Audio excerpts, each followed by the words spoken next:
Good afternoon. Thank you for inviting me to speak to you. This is the first time I've done this with this particular group.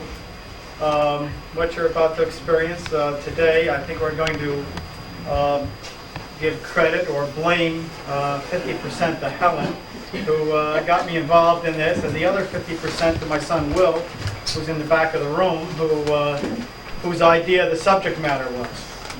And it's with some fear and trepidation that a speaker talks to a group of people who he knows are much more informed about the subject than he is. But with that in mind, I'm going to try anyway. What I'm going to talk about today is a decade in the history of Bethany. And it's not a remote period. It's a relatively recent period. A lot of times we think of history and we think about founding fathers. We think about wars, Revolutionary War, Civil War, things like that. Well, of course those are history, but things that have happened fairly recently. Things that have happened in your memory and, yes, even in my memory are history now. And I think we want to preserve evidence of the periods that can still be remembered. And that's the purpose of my little talk today. The period that I've chosen is the very eventful period between 1950 and 1960, what they call the 50s. Most people in town today are, I guess, younger than we are. I can say we because I feel kind of a kinship here. Most of you have more hair than I do, so I guess I fit in pretty well. But most people in town today really have no idea where we came from, even in the recent past.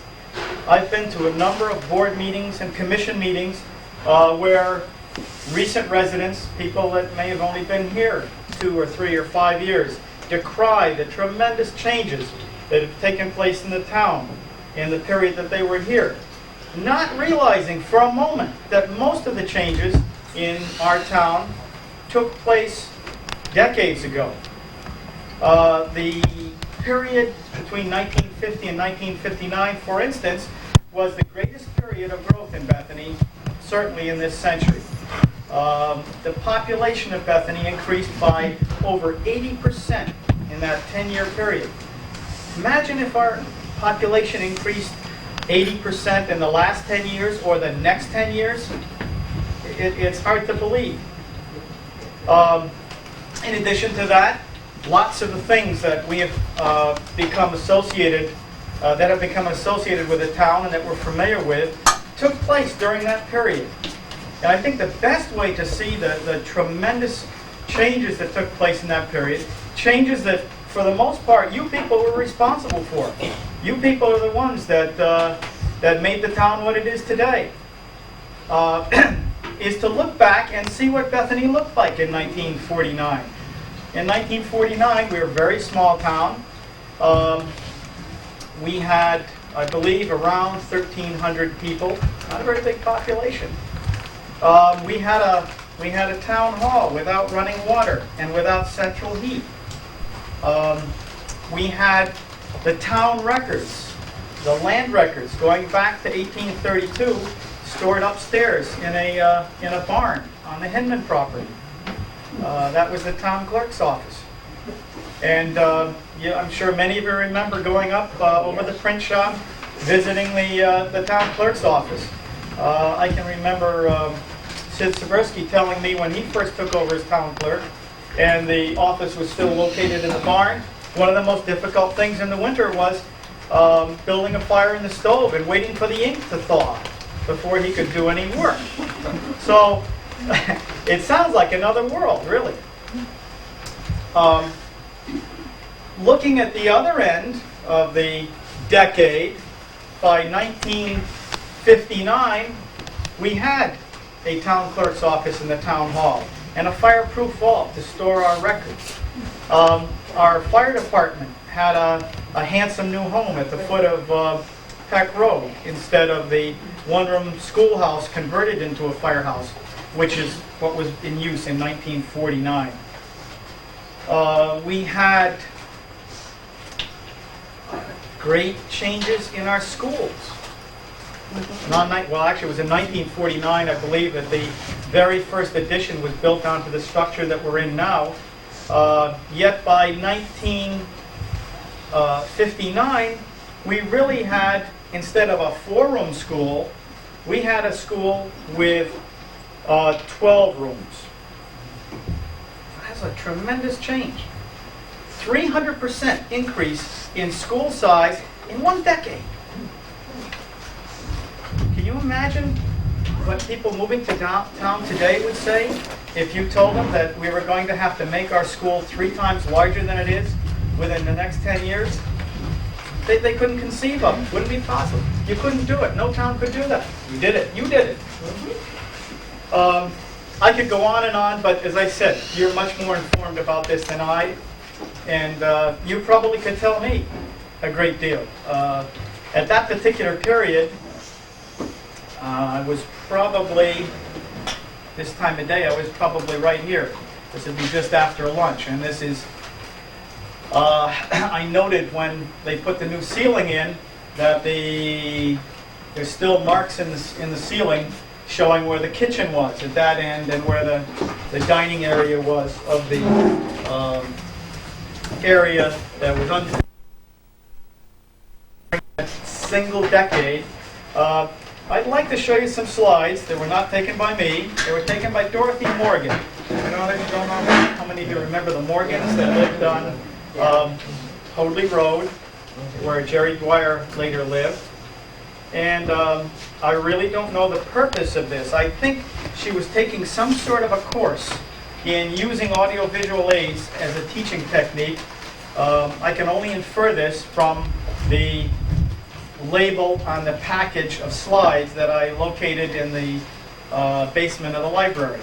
So I just borrowed these for the day from the library. I selected from her slides about 50 slides. The point of these particular slides is they're kind of a window into the past, and it's, for many of you, it's into your past. It only goes back to 1956. All these were taken either in the early or late spring of 1956. And as you watch them, you're going to be kind of taking a trip back, sort of a time machine. And there'll be many things that are no longer there, like the Bethany airport with airplanes. But there'll be many things that you'll say, this doesn't look any different today. And I think that also is a tribute to you. The fact that you made changes that improved the town, yet you maintain the things that we identify with the town, the churches and other buildings like that. You preserved the best of the old, and you built a thriving community that the people moving in today, some of whom maybe don't approve of everything they see, but the reason that Bethany is attractive today is because so much of it was preserved. With that, I think you're probably tired of hearing me. Let's see, I think I will turn this on. This is not my machine, so... Want the lights now? Yeah, let me try. I'll leave the door open, I guess, if it doesn't bother us too much. Or thermal properties. That's a little too hot, isn't it? Maybe I can lower it. I guess with all these books, all I have to do is choose the right book. I'll lower this just a little bit. Not that much. Okay, what are we looking at here? This is how you would have entered Bethany in 1956. It actually happens to be just south of where I live, on the Litchfield Turnpike. I particularly like this shot. The old Litchfield Turnpike, which was dated back to the 1790s, it since has been. Okay, let me see if I can focus this. Which since has been rerouted. If you am I blocking anyone there? I'll try and get out of the way. This particular section now is grown up to woods. You wouldn't recognize it. because Litchfield Turnpike was moved, and this area has reverted back to forest after being an important thoroughfare from the 1790s right up to the 1950s. This, if you recall, this was just above so-called Dead Man's Curve in Woodbridge. How many of you remember Dead Man's Curve? There was practically, there was virtually an accident there every weekend. I don't know why we don't have anything here. Maybe I'm going backwards. Aha! Going backwards. Well, I guess we're going backwards in time, so this is not completely inappropriate. Yeah, I think what Dorothy was trying to show here was different approaches to the town. This one again from the south, across the Old Downs Road causeway. I don't believe, maybe someone will recall, I don't believe that the causeway had been widened at this time. I think it was widened subsequent to this period. Because when the causeway was widened, I think they put in regular guard posts, and this doesn't happen. However, if you go to this point today, largely because of the tremendous land owned by the Water Authority, this is large. This is pretty much just the way you see it. West Rock Ridge, the top of which now is a state park. It took me a while to figure out where this was. This is Falls Road, facing west, and at the foot of the hill is Pole Hill Road, the Pole Hill Road intersection. At this time, as yet unpaved.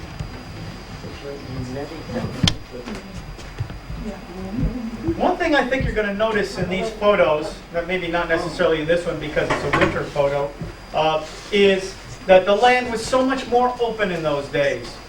It's sort of like your children growing. You don't see them growing because you see them every day. And the same with the growth of trees. It's so small and incremental that you don't really see it happening.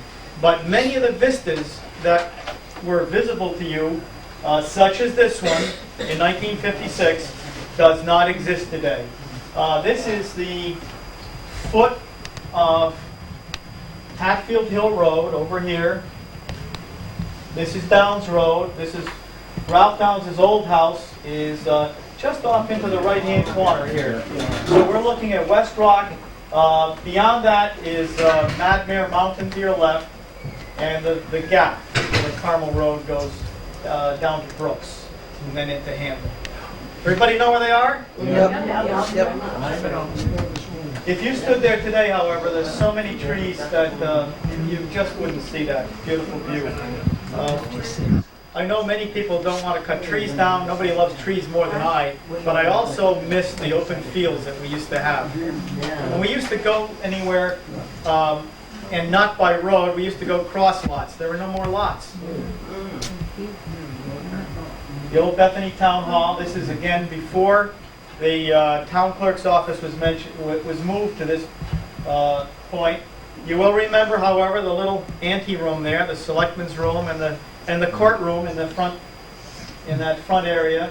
I mentioned earlier that the town hall did not have central heat. For those of you who maybe weren't here then, I know it's hard to believe, but I can remember as a Boy Scout coming with my father on Friday nights, coming early and walking over, nobody walks anymore, walking over to the scout meeting, which took place right where we're sitting.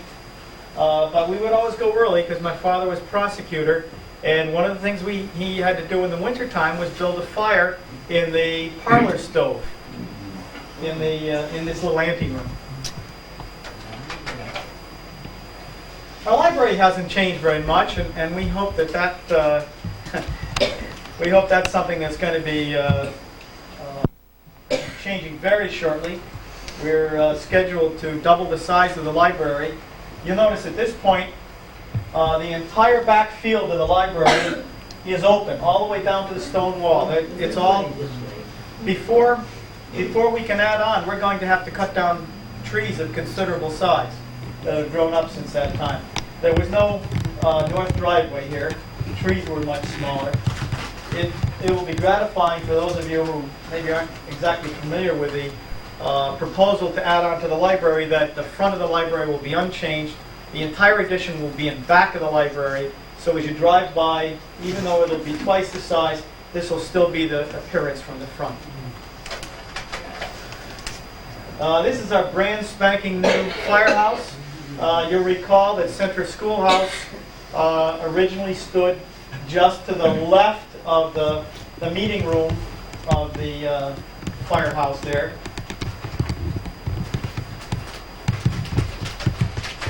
I wonder if I can go back. Let's see if this goes back. No? I'm trying to go back.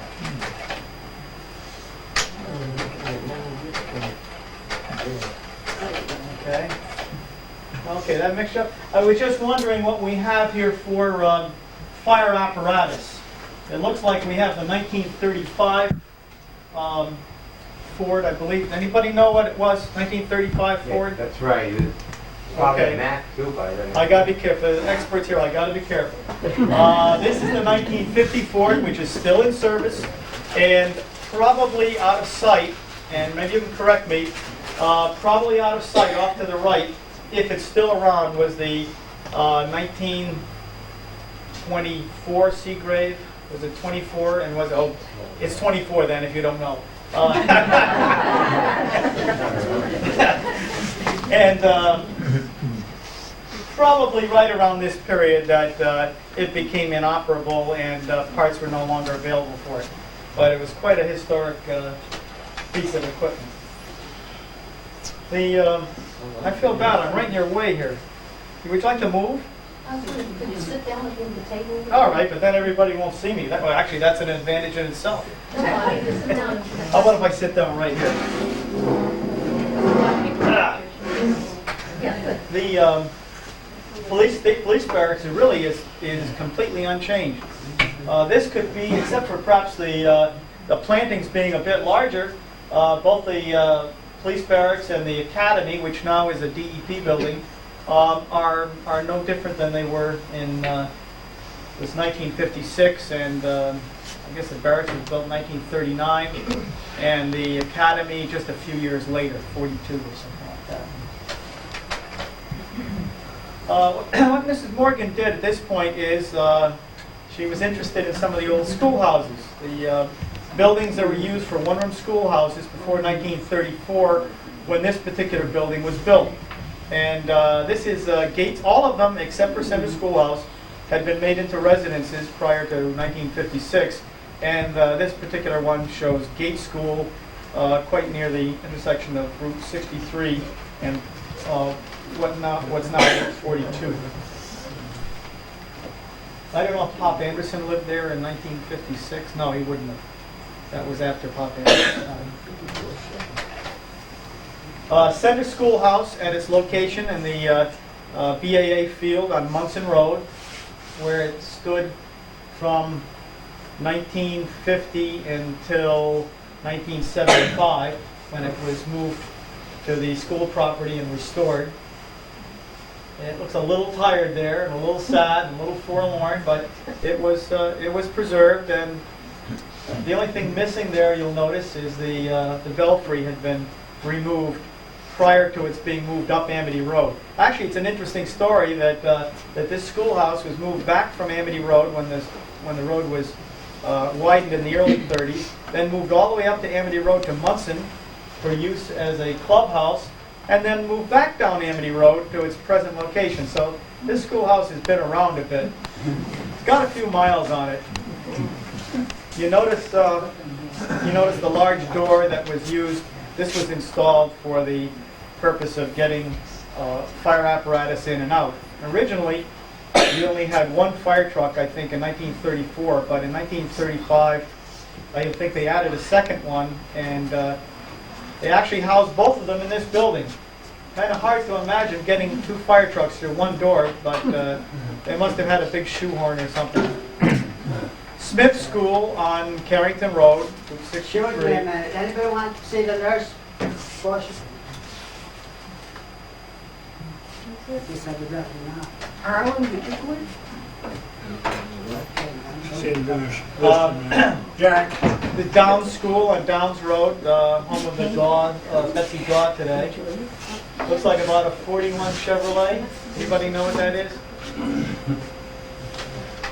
Boy, nobody disagrees with me today. This is great.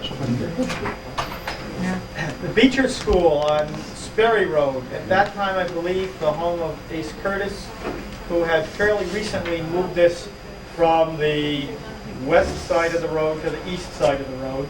This one only took a little trip. I went to that school. Did you? Yeah, I did too. I graduated. By 1952,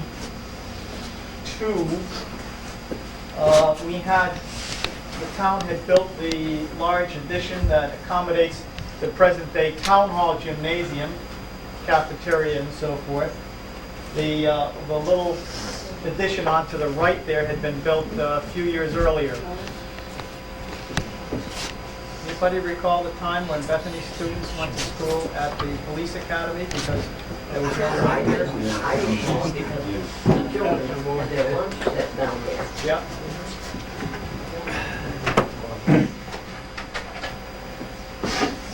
This structure is virtually unchanged. Certainly a very, very beautiful building, a real landmark. What dates this is probably the 1954. I know it's one because I had one like that. The parish house evidently had not been built by this time because you can see the evidence of the barn. Yeah, the shed is back there. Seems to me there was a privy against it or somewhere in that vicinity. Doesn't show. Unfortunately, this is not a better shot. It's a little overexposed, but it shows the handsome front of the Congregational Church. This.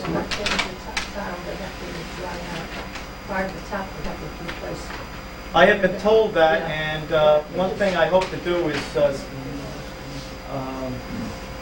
give at least my opinion. I would like eventually to see the tower restored to its original They have dimensions. how there are about 4 choices how they're going to build it. It's inside the church if you want to see it.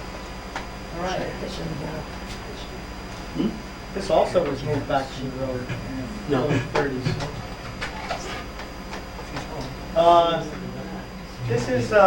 This is the old Methodist church that stood on Litchfield Turnpike, and I can remember as a youngster going to a few of the very infrequent services here. As a matter of fact, I can remember my mother playing the piano. They never had an organ. No, they had a pump organ in here, didn't they? Yeah. Okay, but maybe it didn't work or something. It seems to me I remember the piano. My family was buried in the back.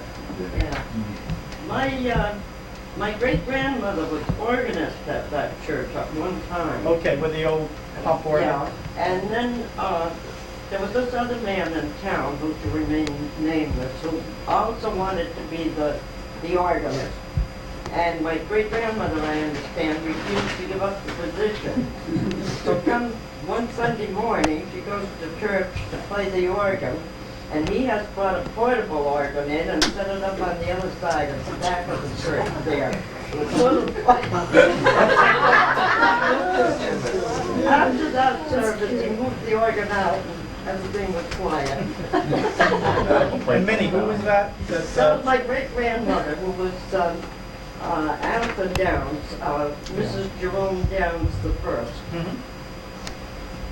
At this time in 1956, there were a few notes that went along with the slides, and Mrs. Morgan mentions that the building is in the process of being demolished. And the parts were brought over to Beacon Falls, actually in Bethany, no, Beacon Falls on Beacon Road. But the materials were never reused, and they just rotted away to nothing. It's too bad. It was kind of a handsome little building, suitably plain. I was baptized there. Were you? Yeah. I don't know how many of you people recognize this. This is the mill dam for the old mill that is located on Mr. Sewell's property today. Before that, it belonged to the Arnolds, and before that, to the Balls. This was an operating water power Yeah. sawmill up until 1940s, I guess. I remember working there. And I think they also installed a generator and supplied electric power to the main house on the other side of the road, on the east side of Downs Road. Went in the sawmill where I rip up the boards and I'd carry the boards away. The extra boards. Who was running the mill then? See, the few times that I worked there was farmhand that worked, Mr. Ball. Did they use hawser ropes instead of leather belts, or was it They had Common shaft. They had leather belts. They had leather It was belts. a big saw, rip saw up on top. And then down below they had a cut-off saw. Firewood. I saw that. This is, I have not been in the building in many, many, many years, but Mr. Sewell claims that everything's in good condition. The dam is like new. It was masterfully built. It has a gentle curve to it. It's Yeah. quite an engineering feat. Yeah. Huge boulders were used to build it. I think the footings went down 45 or 50 foot down there. It was like a ravine up through there. So it's an absolutely beautiful spot. This is located just to the west of Downs Road, north of the intersection of Downs and Brooks Road. And at this time, even though this isn't a shot from Downs Road, you could see it from Downs Road. Nowadays, the trees have grown up so much that you can no longer really see it from the road. You have to go onto Mr. Sewell's property to see it. It's a beautiful spot. Amazed at the water that was going over that dam just last week when I was over there. Yeah. Tremendous amount of it, considering that we haven't had that much rain. I used to live on Brooks Road, and so it was quite, the ball place was, I think, 3/4 of a mile from our house. From the old Brooks house. Yeah. Thanks, Henry. I gotta go a little faster, or people are gonna be here all afternoon, they'll kick me out. I think what Mrs. Morgan did here is she just wanted to give you an idea of some of the commercial ventures that existed in town. The Uniroyal greenhouse that you saw, this was Howard Dooky's machine shop, building a both of those, actually all three of these are still much the same as they are today, although they've been added on to. Fenwick's greenhouse, I believe the center part had been recently rebuilt. It had been of wood before, and it had burned sometime in the early 50s, I think. And I believe that the southernmost greenhouse, the one on the left, I think was the original one that Alex Fenwick relocated from might have been from an estate or something, I can't remember. But it was in 1927 that business was set up. This one I particularly like. I'm interested in getting, if any of you have any photographs of the airport or anything related to an earlier period in the town, I certainly would like to see them, or maybe get a chance to copy some. We don't have many photos of the airport that I know of that are readily available to the public. This one's an interesting addition. It shows the office, which is now our Department of Public Works office. The hangar that stood just to the left of the office, which was replaced by the present Quonset hut style building. And then off to the right, you'll see some of the old wooden hangars with the trusses that had to support the huge spans that were necessary to get an airplane with its wings in under cover.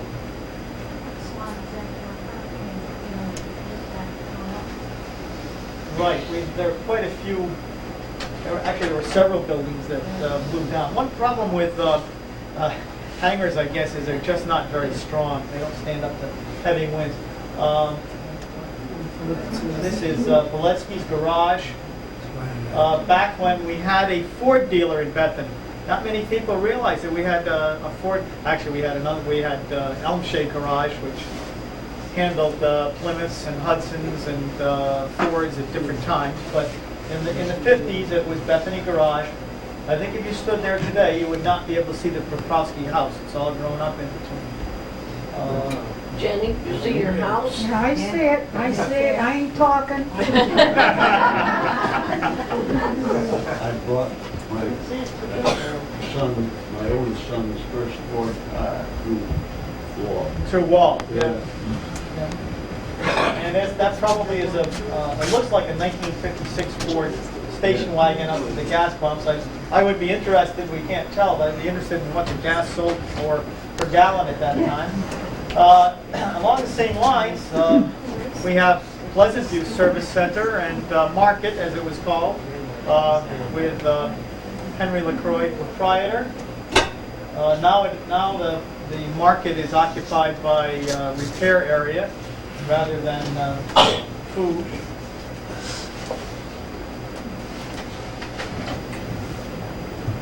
Anybody remember this up on Litchfield Turnpike, just north of Route 42, which is presently 42? Across the street from my Is sister's. the old Bethany Garden Shop. Yeah.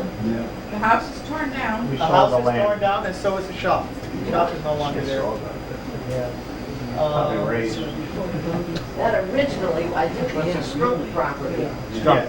Yes. The little house there. Barn. Yeah. All gone in the beginning. Was it a barn or a chicken coop or something? There was, Yeah. a chicken coop was. Had been converted. I had forgotten what the Teddy Bees, presently Teddy Bees, looked like, but it was pretty small, and it was your typical ice cream stand. No pool club here at that time.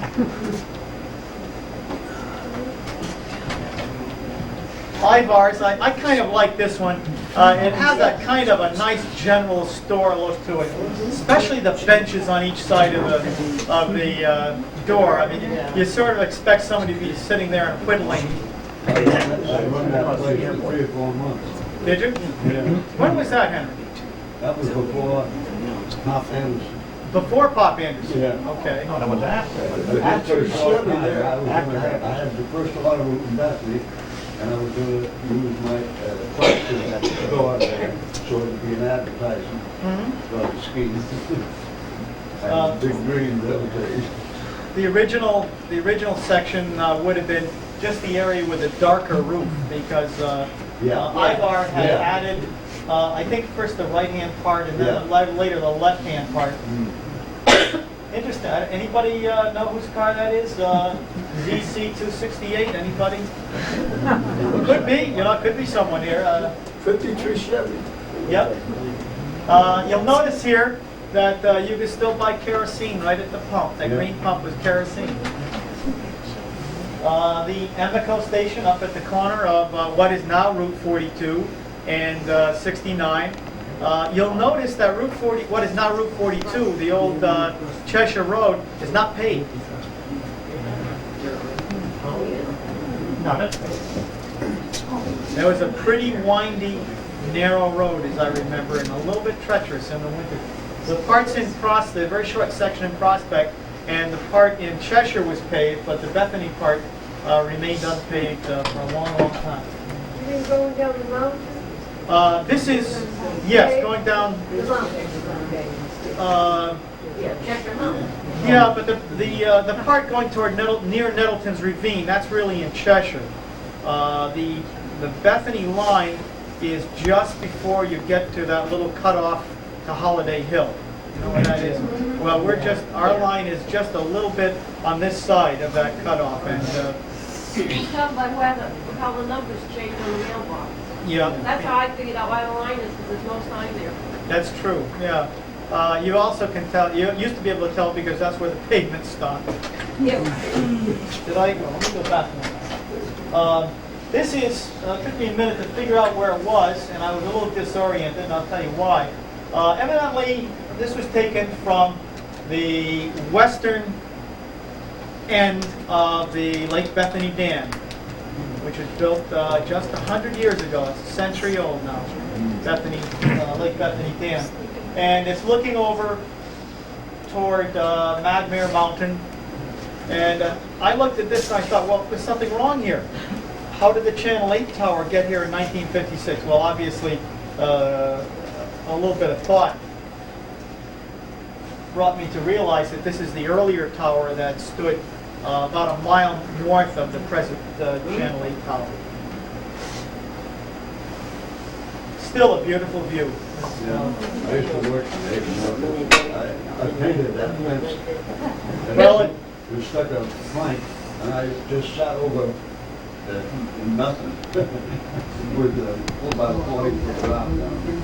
And then painted the outside of that fence all the way along. Well, it needs it again, Henry.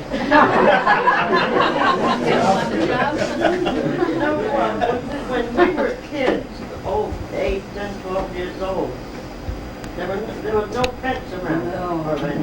No. Really? We used to And walk. we used to walk across there, unbeknownst to our family. I remember. And sometimes the wind would blow, so we'd have to lie down till the wind stopped a little. But many the time we went across there. It It's, wasn't as big as it is now. It wasn't as tall. remember, it wasn't too many years ago that we had a snowstorm with a north wind, really powdery snow, and it blew south all off the lake and filled up the whole valley where Hatfield Hill Road is located. Yeah. It took days to dig it out. And that, by the way, that land, most people don't realize, that land does not belong to the town of Bethany. That road belongs to the Water Authority, and they used to maintain it. However, they have refused to maintain it in recent years, so we maintain it. But for the better part of a century, the town used to bill the water company for maintaining that section of road. I don't really know. The other thing I'd like to know more about is the Nail Works Dam, which was located in the valley that's flooded here, and evidently was somewhat north of the existing dam. I don't know if anybody has any photographs of that. I'd sure love to see them if they exist. The dam is interesting too. It was, according to Tyler Davidson, the sand came from the Davidson farm, and the stone evidently came from the quarry just north of Hoadley Road, sort of in back of the residence of the ex-road foreman, Mr. Howard. How thick is that dam? I don't know, but it's much wider at the base. I have a photograph that shows a carriage coming down a very steep hill going west, and it appears that the dam is much higher than it is now. I think the road may have been filled in at some time. They added 4 foot back in about 32, 34, something like that. 4 foot added on to the dam, height-wise and width-wise, like a cap. I love the one that's going to spring a week, but you know, Dutch voice, his fingers. Well, there's a lot Can of I go underneath there? I think one of my youngsters used to have a fear like that. But there's a lot of masonry there, and dams in Connecticut have to be regularly inspected and meet very, very stringent requirements in order to survive. This dam had to be rebuilt. At one time, I think they had to change the spillway somehow to meet more recent standards. This is simply the other end of the spillway as it goes under Hatfield Hill Road moving to the south. That looks pretty much the same today. Cherry Tree Farm. I think it was still a dairy farm at that time. Yeah, I'm sure it was. I can't tell whether I guess the road is paved there. Yeah, I think that was paved on the road. So it's still a very pretty site. This was taken in one of the turkey runs at the Quitlock Poultry Farm. These are turkey poults, and I guess these are destined to become Thanksgiving dinners. They don't have much to be thankful for, but I think that's one of the older turkey runs that they had. Valley View Farm. This is the old Moran farm. We may have somebody here that would know something about that. Yeah. This was, I believe, at this time. Correct me if I'm wrong. The Jacksons were running this. Is that correct, Kay? Yes. And the building in front, excuse me, the building to the right, the garage at the right, stood for many years. Later used by the governor's horse guard Yes. as a headquarters, and then subsequently torn down by the water company. This was. This may have belonged to Betty Speakman at this time. Yes. I believe it did. But that was a brand new barn that the state highway built when they put the new road through, because we had an old wooden barn. And before I had to tear it down because it was in line of construction. Ended up with a little better barn. Yes. And I remember, I don't know if it was here this late, but I remember the Model T Ford that used to be over in that right-hand bay. Yeah, I don't know when that left, but that was a... This is back in the days, you'll recall, when you didn't have to lock doors. At least we didn't. And judging by this, I doubt those doors... there was probably no way to lock these doors if you wanted to. Probably they weren't even closed most of the time, as I recall. Now we come to a little series of residences of prominent political figures. The three selectmen of 1956. The first selectman, of course, was Tucker Downs, and this was his home on Carrington Road. The second selectman, Ralph Downs.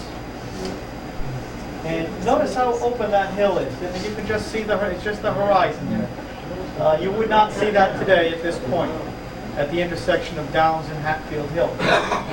What's kind of interesting is that Mr. Downs was, you remember, also our road foreman at that time. And on the far left-hand part of the slide, you'll see the old grader that we still have. So there are not many pieces of equipment that have lasted this long, but we still, they still occasionally use this grader, although there's some talk of selling it because it's getting more difficult, I guess, to obtain parts. I kind of hate to see a town get rid of their grader. I mean, that's kind of admitting there are no more gravel roads, and you might as well start putting up the traffic signals, putting in the sidewalks. You're practically a city when you get rid of your grader.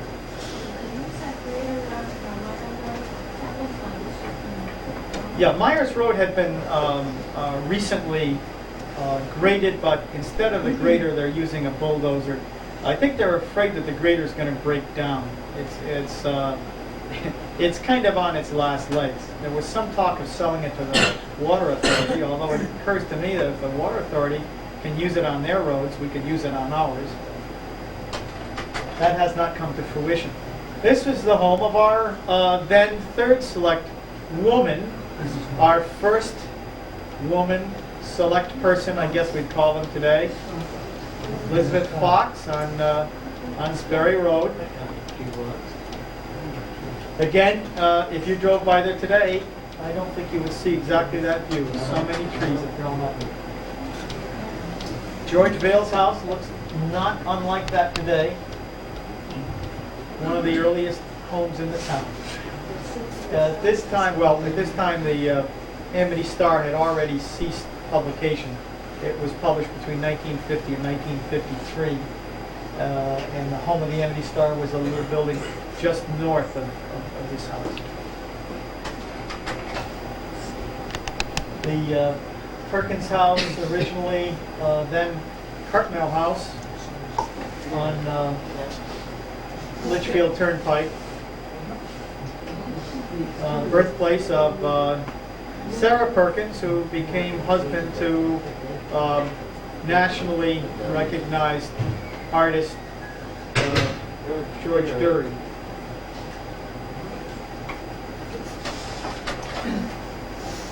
This house is little changed from what you see there. I think Allie Wooding didn't have electricity in 1956. She does have a telephone.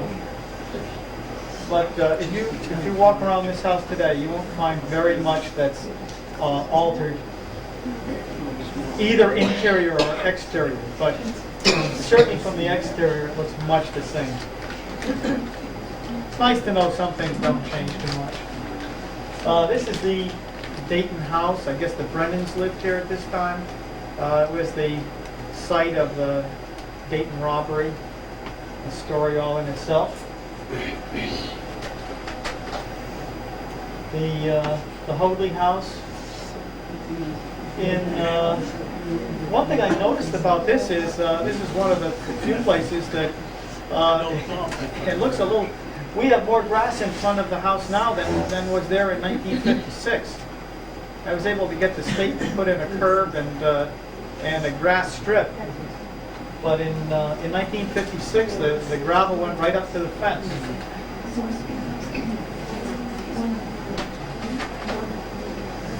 Little closer shot of the Hoadley house, and I believe Mrs. Baker would have been living here at that time.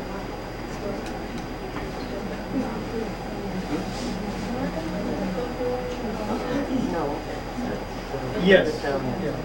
Morgan Baker and then Marjorie. I can't remember the name. Wheeler, Marjorie Wheeler Baker. Yeah. The so-called red house, which I guess isn't red anymore. I kind of miss it. Just below Davidson's Corner. It's nice to know some things last. I looked in a recent map that was just published of the area, and New Haven County, and in prominent letters it says Davidson's Corner still, even though no Davidson has lived here for many, many decades. I think we have someone here that can tell us exactly how many decades. This is her. How many decades? 40 years. Davidson lived there. He wasn't living there when I came back. My father was born in that house. Our father was born in that house. I think originally, way back in history, it was a Leroy Tuttle house. Mm-hmm. Right, there's the... No, I don't think it was that. Leroy, my grandfather, I think he worked for Mr. Davis. Okay. Yeah, Mr. Davidson's ancestor was Seymour Tuttle, who was a very well-known blacksmith. There is in existence in a private collection a ledger that was kept by Seymour Tuttle of the various things that he did on a daily basis. And one of the things he did a great deal of was making axes. And he made thousands of axes, really, which is hard to believe in just a little, this very small blacksmith forge. But quite a very well-respected member of the community. The house on Hoadley Road that Mrs. Morgan lived in when she took these photos is Dorothy Morgan, later home to Jerry Dwyer. Much added to subsequent to this period. And this is the Ball House on the sort of across from that sawmill that we originally saw, very near the corner of Brooks and Downs Road. And I can't tell from this photograph, but it was around this time that the road was relocated. The road was originally, Brooks Road originally came right next to the house, and was moved somewhat to the south, closer to the lake. This property was the site of the earlier house that had belonged to Ichabod Umberfield, the fellow that was murdered by Charlie Sanford. You probably read the articles about one of our infamous 19th century murders. Those were the good old days. Yeah. All you had to worry about were axe murders. Arthur Doolittle, probably who was not alive at this time, but his wife was living in the old Doolittle homestead on Downs Road. They had only just recently gotten electricity, only a few years before this. One of the last areas in town to get electricity was the southern end of Downs Road. I particularly like this one because it shows the two modes of transportation available in Bethany at that time. We never had a railroad. That's one reason why our population was so low after the turn of the century. We didn't experience the industrial growth that towns that had a railroad experienced. The Canal Line Railroad to the east of us in Hamden, in Cheshire, and the line across along the Naugatuck River were our closest contacts to the outside world by rail. We did have, however, we did have the airport, and we did have our two north-south highways that we still utilize. But I just like the juxtaposition. I kind of think that probably is Harry Johnson's, and maybe somebody can correct me, oil tank. Remember Harry Johnson sold kerosene? Yeah. And I wonder if that's his tank truck. Were they running the airport diner, which is unfortunately just out of sight to the right of this photograph? Were they running that in 1956? Yeah. Wasn't that right around then? Just when? I sold the oil route to Harry Johnson. What year was that, Henry? I couldn't get But did Bob Jones also, did Bob Jones take it over, who ran the airport? Well, he might have at a later date, let's see. One man before Harry Johnson. I sold it to Hoppy's. Holloway. Yeah, Holloway. Ed Holloway. I sold it to him, and he sold it No. later to Harry Got my Johnson. hearers. And I think then it went to the Seymour Oil Company, but I'm not sure. I don't know how many of you remember this. This is the former home, already a derelict, of Henry Doolittle, known affectionately as Woodchuck Doolittle. Yeah. He was always reputed to have left a lot of money. The story I've heard is that They were still using it as an airfield. his relatives ransacked the house looking for it, but were unsuccessful. This still stands empty to this day. This is on Downs Road, just across from where Ellie Downs' house stands, on the Gaw property. It's so grown up with trees that it's difficult to see it today. I thought a fitting way to end this is with the old cemetery on Myers Road, Bethany's earliest historic, and even today, it's an extremely scenic location. Most people don't know of its existence, tucked away at the end of the road as it is.